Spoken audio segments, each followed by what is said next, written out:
Hello viewers, welcome to Samik's Adorable Cooks. இன்னைக்கு நம்ம பார்க்க போறது சூப்பரான பருப்பு போலி. ஸோ இப்போ வீடியோக்குள்ள போகலாம் வாங்க.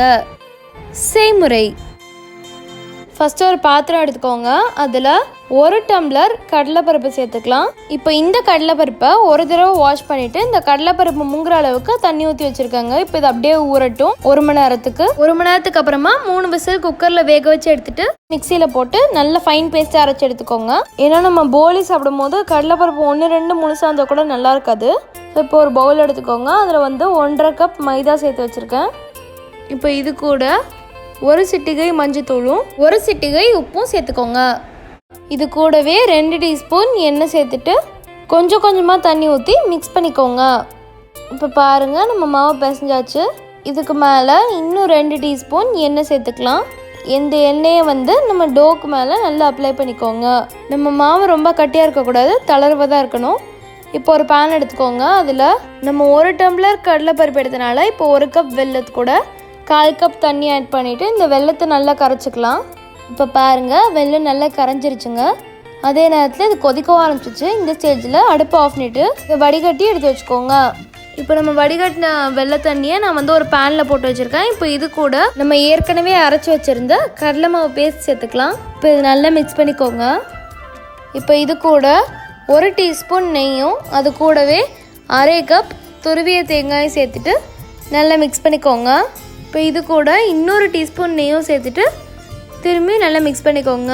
இப்போ இது கொஞ்ச நேரம் கொதிக்க விட்டுருங்க. இப்போ பாருங்கள், நம்ம பூர்ணம் நல்லா தளர்வாக ரெடி ஆகிடுச்சு. இந்த ஸ்டேஜில் 1/2 டீஸ்பூன் ஏலக்காய் தூள் சேர்த்துட்டு திரும்பி லேசாக மிக்ஸ் பண்ணிக்கோங்க.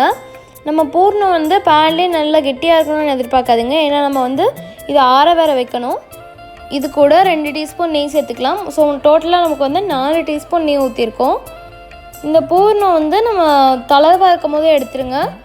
ஏன்னா நம்ம வெளியே எடுத்து நம்ம தட்டில் தளர்வாக்கும் போதே நம்ம மாற்றிட்டோன்னா நேரம் ஆக அதுவே கட்டியாகுங்க. நீங்கள் பேன்லேயே ரொம்ப கெட்டியாகிற வரைக்கும் கிண்டிட்டிங்கன்னா அப்புறம் உங்களுக்கு தட்டை வராது, அப்புறம் பூர்ணமும் உதிர்ந்துடும். ஸோ இப்போ இது சுருண்டு பேனில் ஒட்டாமல் வரும்போது அடுப்புலேருந்து இறக்கிடுங்க.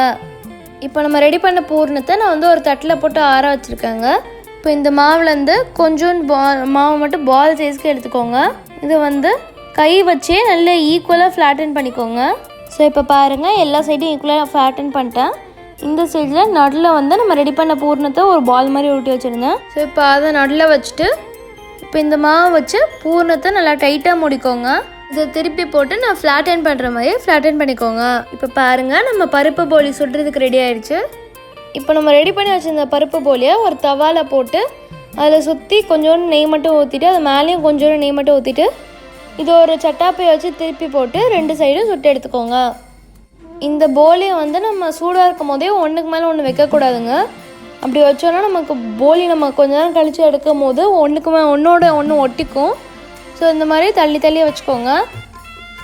நல்லா ஆறுனதுக்கப்புறமா நீங்கள் அந்த ஒரு போலிக்கு மேலே இன்னொரு போலி வச்சுக்கலாம். நீங்கள் சூட்டோடு வச்சிங்கன்னா இன்னொரு போலி பிஞ்சிடுங்க. ஸோ இப்போ இந்த சுவையான சூப்பரான பருப்பு போலியை உங்கள் ஃபேமிலிக்கு சூடாக பரிமாறுங்க. அவ்வளோதாங்க, நம்ம சுவையான சூப்பரான டேஸ்டியான பருப்பு போலி தயார். தேங்க்ஸ் ஃபார் வாட்சிங். இந்த வீடியோக்கு மறக்காமல் லைக் பண்ணுங்கள், ஷேர் பண்ணுங்கள், அப்புறம் கமெண்ட்டும் பண்ணுங்கள். எங்கள் சேனலுக்கு நீங்களும் சப்ஸ்கிரைப் பண்ணலைன்னா சப்ஸ்கிரைப் பண்ணிவிடுங்க. அப்படியே பக்கத்தில் இருக்க பெல் ஐக்கானை கிளிக் பண்ணிவிடுங்க. அப்போ தான் நான் போடுற புது புது வீடியோஸ் உங்களுக்கு நோட்டிஃபிகேஷனில் வரும். நன்றி.